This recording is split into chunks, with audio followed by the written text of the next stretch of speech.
Hey everybody, it's Glenn, back in this video to tie up 2013 with my top 5 action figures of the year. Before we get to that, I want to remind you to vote for the class of 2013 in my Custom Figure Hall of Fame. If you haven't done that, I'll hook you up with a link at the end of this video, so stay tuned for that. But back to the top 5, and I should say this isn't some grandiose industry-wide survey I've done. This is just the 5 action figures that made my boat float in 2013. Kicking it off at number 5, by God, it's Kane!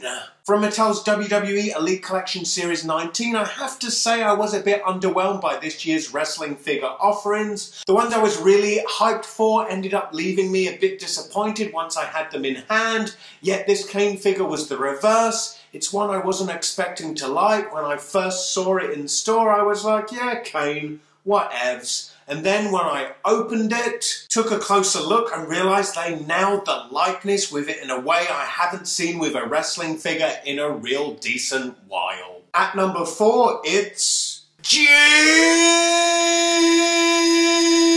From Hasbro's Marvel Legends Rocket Raccoon series, it is of course Jean Grey. Seems to have left some disappointed, but for me when I look at her, every amazing 90s X-Men comic book flashes before my eyes, and sometimes a figure is much more than the 6 inches of plastic you see before you, and when I look at this one, I see my favourite era in comic books, topped off with kick-ass ankle pivots as the cherry on top.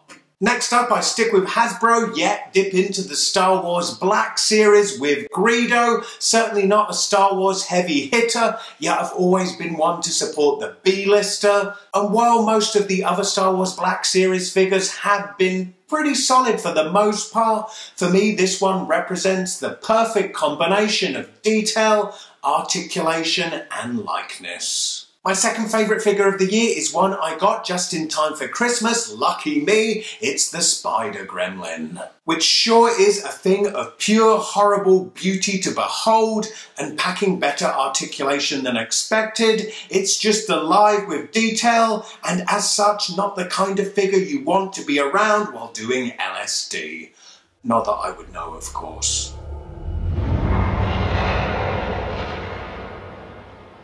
And now, drumroll please, my favourite figure of 2013, it's Marvel Select Venom. Why? Because it's umpteen different figures in one. With Marvel Select, it's usually a case of if you want to buy a Magneto figure, for instance, without the helmet, then you'll have to buy a second completely different variant figure. Yet with the myriad of different parts included with this figure, you can essentially replicate Venom's changing appearance through the years. Awesome stuff, endless fun. For more of the Marvel Select Venom, click this video for my review, and to vote for the class of 2013 in my Custom Figure Hall of Fame, click this video, but please vote for 5 figures. Every time somebody leaves a comment just voting for one, a piece of me dies inside. Anyway, stay tuned for the results of the Custom Figure Hall of Fame coming tomorrow, and have a happy new year.